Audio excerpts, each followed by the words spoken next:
Hey, someone asked if I was going to be doing Baptist history with St. Patrick's Day. There's a preacher in New York City a number of years ago who preached a message on St. Patrick's Day, or right around St. Patrick's Day, and he called it Why St. Patrick Was a Baptist. And of course that doesn't suit too well with the Catholics, when the Baptists go claiming he was quite a preacher and quite a missionary though. But anyway, I'm going to tell you a little bit about a preacher, a Baptist preacher in Missouri. Since I'm from Missouri, I always like the opportunity. I don't know if he was a Cardinals fan or not, but anyway. Elder David Green, early 1800s, he was a native of Virginia and spent most of his life preaching the gospel in North and South Carolina. But in 1805, he and a number of families moved to it's like the Boot Heel area of Missouri, down south of Cape Girardeau, Missouri. It's called Tewapity Bottom, which sounds typical, Kentucky and southern Missouri type names. But this is the first organization of a Baptist church in the Missouri Territory.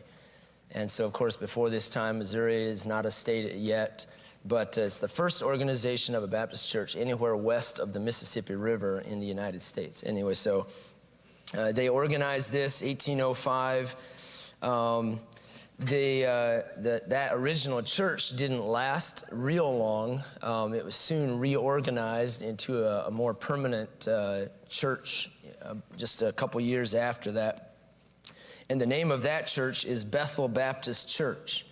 And they would for the first time, build a building and have an actual church building as a non-Catholic house of worship, the first one of its kind west of the Mississippi. Bethel Baptist Church.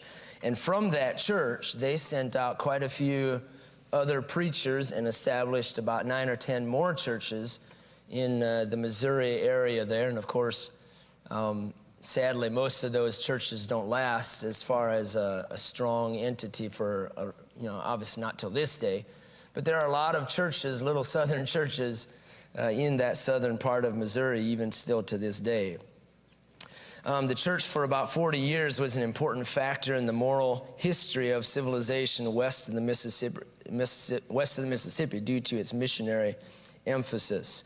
26 preachers were sent out and ordained in some way by Bethel Baptist Church. So they had a real influence in their small area there.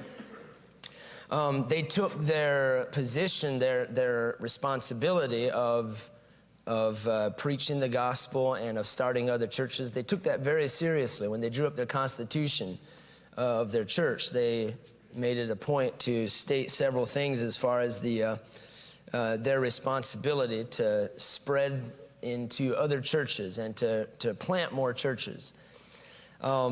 They took their church discipline very seriously. And so let me just mention to you, I thought it was kind of interesting, some of the things that there are actual records to this day in Missouri. I forget the name of the book, History of the Baptists in Missouri. There's records of what they practiced church discipline over. And I thought a couple of these would get kind of a good kick out of it.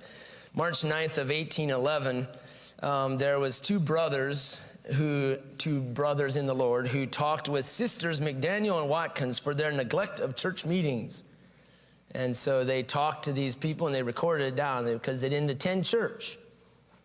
They met with them and said, hey, you really need to be faithful to church if you're going to be a part of this church. They saw church attendance as very important. There was another lady who was accused of insulting the church and violating the rules. Another brother, John Reynolds, was excluded from the membership for joining the Masonic Lodge. They took it seriously. There was another guy, Brother William Johnson, who was confronted about card playing. There was one guy, I thought this is really interesting, Ezekiel Hill. He put in a complaint against himself for killing a deer on Sunday. So this is southern Missouri we're talking about here. And after acknowledgement of his fault, he was forgiven. And then just one more. There's a sister, Hannah Edwards, that she was allowed to wear gold earrings for the benefit of her eyes. At that time, it was believed that somehow these gold rings around your face could benefit your eyes, and so she was allowed to do that. They were against women, not against women just wearing jewelry, but against them being too gaudy, and so they took that very seriously. And the point, I think, is just simply, I think God blessed in their revival efforts, in their church planting efforts, because they were zealous for the things of the Lord. You know, maybe they had some funny ideas about things, but they were serious about what they believed.